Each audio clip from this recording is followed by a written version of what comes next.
Bem-vindo para a Chá da Semana com Moreovádia.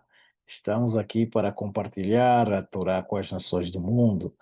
Dê o seu joinha, compartilhe, siga, escute a nossa lição para cada semana a chegar no coração do vosso lar, no seu veículo.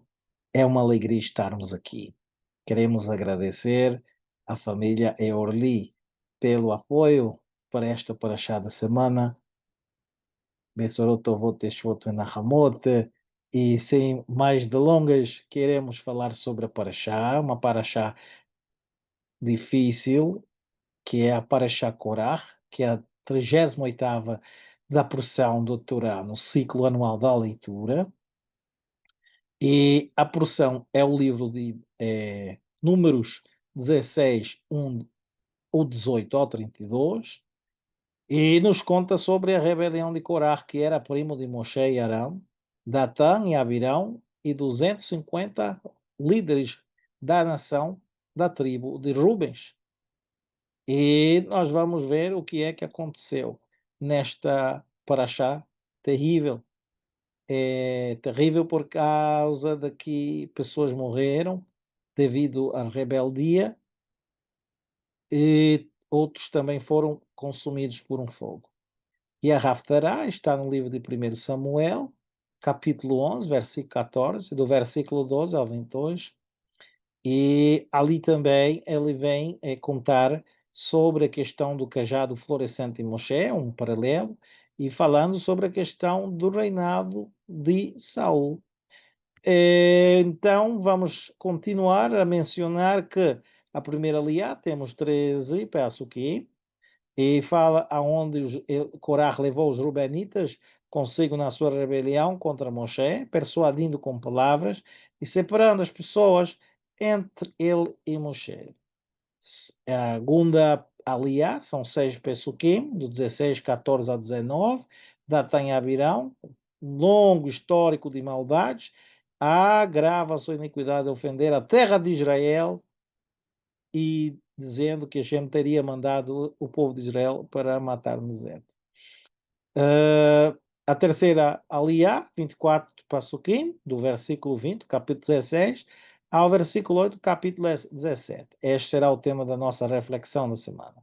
A quarta aliá, 7 Pisukim, do 17 a 9 ao 15. Hashem novamente sugere destruir o povo e ele não intercede, mas pede para que Arão, que é o sacerdote, o homem da paz, que creme incenso com brás do altar, passando pelo acampamento que já estava a atingir a praga do povo. Porque se temos uma laranja mal dentro de um saco de laranjas, ela vai contaminar o restante das laranjas, eventualmente. Infelizmente, a maldade destes homens chegaram a contaminar o povo e esta praga matou 14.700 pessoas. A quinta aliá, 9 Passuquim, capítulo 17, versículo 16 ao 24, e Hashem pediu para que cada líder tribal colocasse uma varinha e escrevesse o nome, colocasse dentro da Mishkan, dentro do Remoed, que é o tabernáculo, e o cajado que florescesse indicaria a sua escolha dentro deste período de tempo, no outro dia. O único cajado que floresceu miraculosamente foi o cajado de Aharon, provando que ele é realmente sumo sacerdote escolhido por Hashem.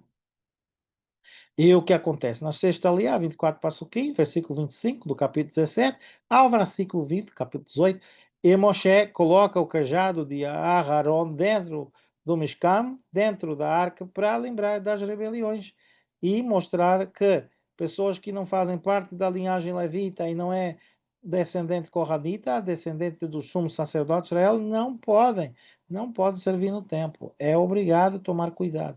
E a sétima aliada mostra a questão dos dízimos do povo, que é 10% da produção, depois da terumada de 2%. Essas são mitzvahs para os que vivem em Israel e que devem viver 48 cidades levíticas, etc, etc, etc. E o levita deve doar um décimo do seu décimo ao Cohen, que é o Trumat Maser. Isto é muito importante. E já falamos da questão da Haftarah. Agora, para poder comentar esta semana, nós vamos refletir o que é passado. O que passou por cá, na terceira IA, do capítulo 16, 20 ao 17, 8, diz assim: o Senhor falou a Moshe e a Aaron, dizendo: afastem desta congregação para que eu possa destruí-los nos instantes. E aí Hashem falou novamente, e o povo, retirai-vos da tenda de Corá, Datã e Abirão, e eles fugiram das tendas, e aí Moshe disse que se foi Hashem que mandou a ele, que não aconteceria nada, mas se acontecesse algo extraordinário, até abrindo, engolir, tudo que lhe pertencia, seria descendo vivo ao inferno. E estes homens desprezaram Hashem. E aí Moshe mal acabou de terminar de falar, tragou-se a terra com os homens de Corá e suas riquezas, e desceram ao Sheol, ao inferno, com tudo que pertencia, e a terra os cobriu, parecendo no meio da congregação. Coisa terrível. E o pior não foi só isto. Havia também 250 homens da tribo de Ruben, que também foi afetado, e foi ali fulminado por haver oferecido incenso. Eles não eram levitas. Eleazar, filho de Arão, foi dito que retira as brasas dos restos queimados, porque a brasa destes pecadores se tornaram santas. Vocês vão bater a chapa, fazer um cobre batido das chapas para revestir o altar, para servir de memorial para o povo de Israel, que nenhum forasteiro que não fosse da descendência de Arão deveria aproximar-se e oferecer incenso a Shem. Então, o que aconteceu é muito triste, mas é o problema da rebelião. Eles foram advertidos que não seguissem no castigo e ali ficaram sabendo que o castigo de Corá e da corte foi medida por medida, pecaram com a boca, falando falsidades contra Moshe, e também Datan e Abirão falando mal da terra de Israel, e a boca da terra os engoliu. O povo gritou de pânico ao presenciar o ocorrido, e mais 250 foram mortos porque estavam trazendo incenso e estava proibido. E aí está a origem de que os corranitas não devem fazer parte. No dia seguinte, o povo começou a fazer queixas a Moshe, dizendo que Hashem havia matado parte da nação, e agora começou o problema, que agora a praga se espalhou para o resto do povo. E houve uma grande correria, uma grande alvoroço, um grande problema, que Moshe Rabbeinu teve que pedir a Aharon que tomasse parte do incenso permitido, o incenso que foi descido dos céus do Shammai, e se colocasse no meio da congregação. E quando ele conseguiu colocar no meio, separar a praga da congregação, do povo de Israel, que estavam a caminhar no meio do deserto, 14.700 pessoas foram mortas. E veja só, agora nós vemos o que o Rabino Yaakov Moshe Poku disse, que eles falaram que estavam renunciando a ouvir diretamente a voz divina do Monte Sinai, estava renunciando o nível de profecia coletiva. Este é o acordo de que eles fizeram entre eles e causou um grande problema. Estes 250 tinham temor de Hashem e queriam ambicionar um âmbito profético. Queria tomar o lugar de outro que não pertencia, que era o lugar que Hashem mesmo ha elegido a Moshe Rabbeinu e a Aaron.